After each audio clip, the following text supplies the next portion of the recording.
Hello, Henry from Belgium here. Today I'm working on something quite special. At first glance, it might just look like a regular Lego set from the late 1970s, but there's a story behind this one. It's set 1620 Chocolate Factory, and you couldn't just buy this in stores. You had to earn it with Chocomel.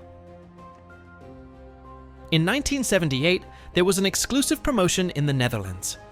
If you collected 3 seals from Chocomel bottles, you could redeem this set for free at a Lego store. It's unclear how many were handed out or how long the promotion ran, but it seems to have been a short-lived one-time campaign. That makes it all the more special and rare.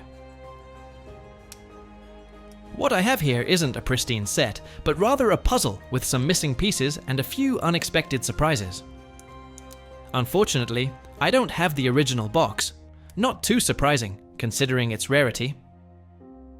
Luckily, I found some photos online, and I'll show them here. The front of the box presents the complete scene in action, featuring the chocolate milk factory, a flower stand, and the delivery truck. At the bottom, 2 close-up images highlight the set's main play features. The back of the box shows more play options and alternative builds. I don't think I'll invest in the box anymore. A lot of sellers ask high prices for it, sometimes even more than the value of the entire set. If I ever come across one in a bulk lot or during one of my clearouts, I won't pass it up, but I'm not actively looking for it. For now, I just want to restore the set to its original condition and add it to my own town display.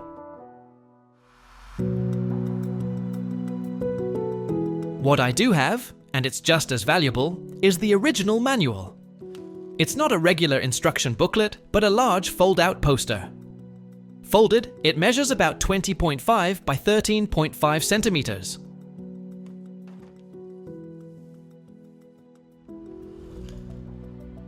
Fully opened, it's over half a meter tall and 40 centimeters wide. There are 19 building steps in total, all hand-drawn and hand-colored, just as Lego did in the late 70s. They build the model brick by brick, take a photo of each step, and send those to an external graphic studio. There, they were turned into hand-drawn illustrations. The drawings were then reduced in size, colored by hand, and prepared for printing. The result is something you just don't see anymore. Building instructions full of charm, slightly sloppy lines, odd perspectives, but so much character. The condition of this manual is what you'd expect from something from 1978. Creased, slightly torn, but still complete and readable. This is more than just a building guide. It's a piece of Lego history, and honestly one of the most valuable parts of the entire set. It's also the clearest evidence that this is, in fact, set 1620.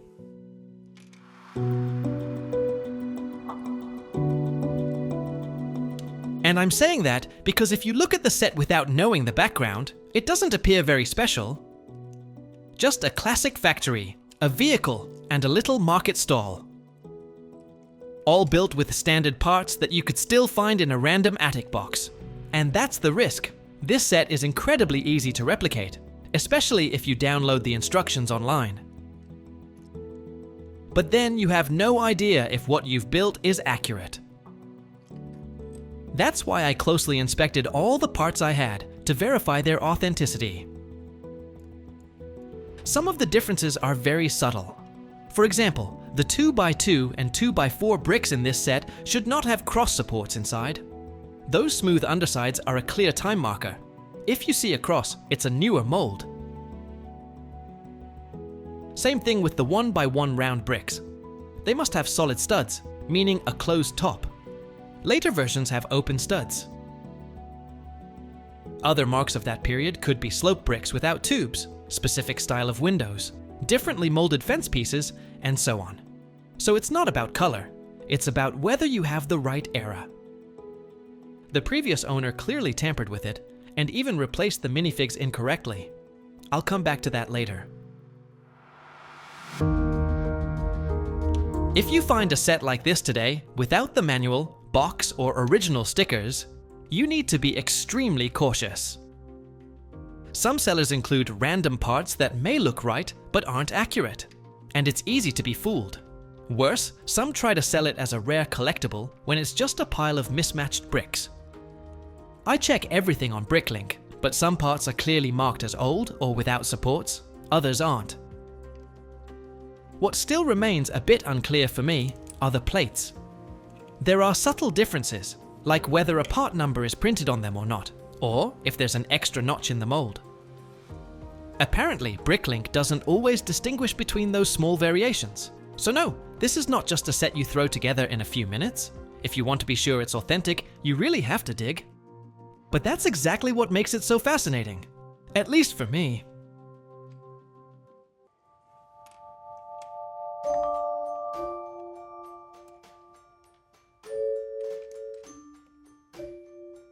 This set includes 3 minifigures. They're from the very first generation of modern minifigs, with moving arms and legs and that iconic yellow smiley face. They debuted in 1978, right after the fixed armless figures from 1975 to 1977. All torsos are hollow, as they should be, and the heads have solid studs on top. Those are small details, but they determine whether a figure is historically accurate or not. The first is a woman with black hair and a plain blue torso. The second is a man with a red cap and a blue torso. That one normally features a sticker with buttons and chest pockets. And the third, the most striking of all, is the so-called patron, dressed in black, wearing a black cowboy hat and a sticker showing a red tie and white shirt. That sticker is unique. It only exists in this set. There is a version with buttons on the torso, but that's not the correct one. The original has no buttons, just a tie and lapels. Definitely one of the most valuable parts of the whole set, along with the manual. The cowboy hat may seem rare, but it also appears in the later Western theme, so it's the torso sticker that really makes this figure stand out. What you often see in second-hand listings are incorrect torsos. In the early days, there was a short period where some minifigures came with stickers like these ones. Nowadays, replacement stickers are available online, which is fine in itself, but some buyers apply them to old minifigs and resell them without mentioning it. Some even age or damage the stickers to make them look original. So be aware, not everything that looks vintage truly is. In my case, the seller had swapped in a printed torso instead of the original stickered version. The difference is hard to notice in a wide shot, so I ended up being a bit misled about that part. So I'm still missing the correct torso sticker, but who knows, maybe I'll track it down one day through Bricklink or another collector.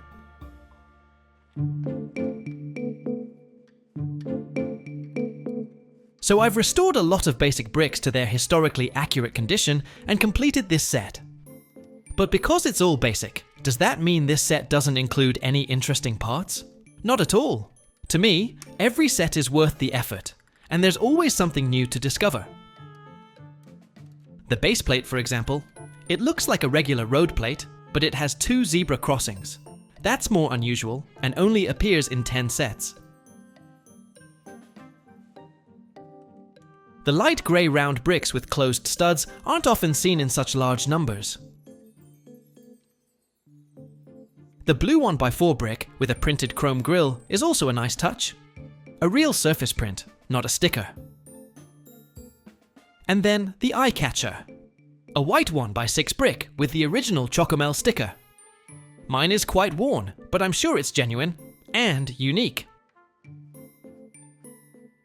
There are also quite a few parts in this set that are worth highlighting simply because of the historical year. 1978. That's when many elements were produced for the very first time.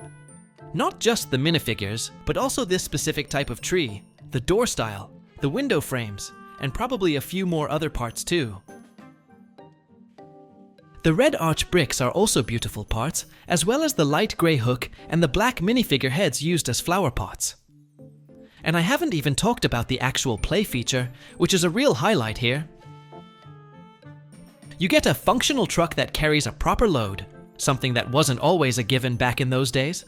In this case, it's a crate of chocolate milk that you can lift using a string and pulley system. I've replaced the string with an original Lego version from the 1970s. thin, flexible, and just the right length to hoist the crate. There's just one small downside. I'm still missing one crucial piece, the number 16 sticker that belongs at the front. Luckily, I found a Dutch seller who had the exact sticker I needed. I've ordered it, but unfortunately, I can't show it yet in this video.